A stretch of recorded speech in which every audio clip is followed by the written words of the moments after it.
perfeito, mas mesmo assim se contaminou com o mal.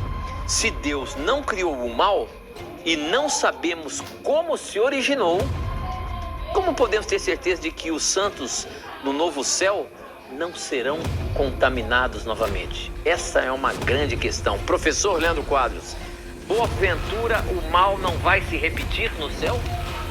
Não, nós temos como ter essa certeza por pelo menos 3 motivos bíblicos.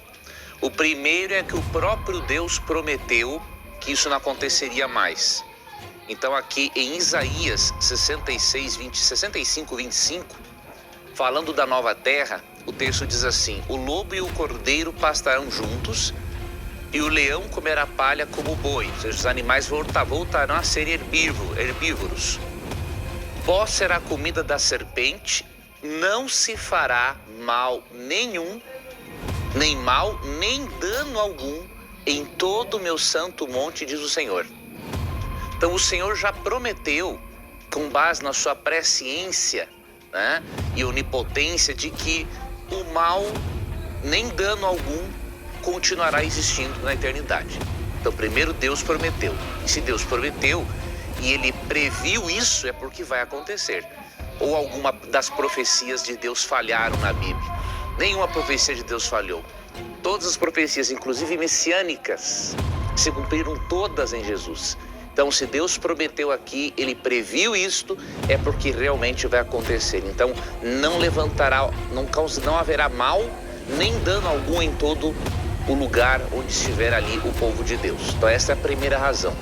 A segunda razão para não existir o mal por uma segunda vez é que Lúcifer, ou Satanás, o originador do mal, juntamente com seus anjos maus, serão, depois do castigo, destruídos.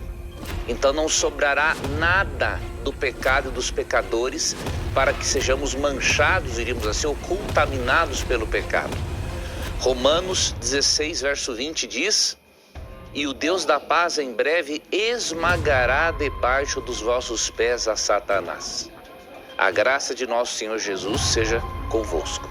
E Malaquias 4, 1 a 3 diz que os ímpios se desfarão em fumaça e Deus não deixará nem raiz e nem ramo deles. Ou seja, se não deixa a raiz, não tem como crescer.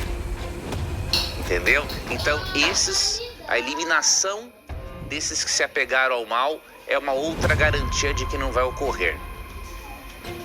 E existe uma terceira razão. A terceira razão é que encontramos aqui em Apocalipse 21:4.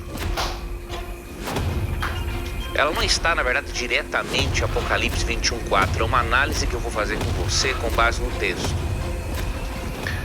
Quando o mal apareceu pela primeira vez, obviamente os seres celestiais, os anjos, não tinham noção do que era o mal. Eles nunca tinham tido uma experiência com o pecado e os seus resultados. Então, surgir o pecado naquela época era uma coisa. Agora, surgir o pecado numa época em que as criaturas já têm uma experiência com o pecado e com os resultados dele, já é uma outra coisa. Os anjos já tiveram tempo suficiente para verem o quanto o mal não presta. Nós já temos, como seres humanos, experiência suficiente para vermos o quanto o mal não presta. Então nós não vamos querer voltar atrás, porque nós não vamos ser tão idiotas assim em voltar atrás depois de estarmos num paraíso perfeito, desfrutando de uma perfeição e de uma paz que nunca havíamos desfrutado antes. E o texto que diz isso é Apocalipse 21:4, e com ele eu encerro a nossa explicação de hoje dessa questão. O Apocalipse 21:4 diz: Elias enxugará dos olhos toda lágrima, e a morte já não existirá. Se não existirá a morte é porque não existe pecado. É porque o pecado, o salário do pecado é a morte, diz Romanos 6:23. Então se a morte não vai existir, é porque o pecado também não vai existir mais. Já não haverá luto, nem pranto, nem dor, porque as primeiras coisas passaram. Então essas são as 3 principais evidências, né? Deus prometeu que não existiria mais o pecado. Lúcifer será destruído, então ninguém mais será contaminado. E em terceiro lugar, a experiência que os anjos tiveram e nós temos com o pecado vai impedir que voltemos atrás, a menos que nós fôssemos muito idiotas em voltarmos atrás depois de tudo aquilo que nós passamos neste mundo.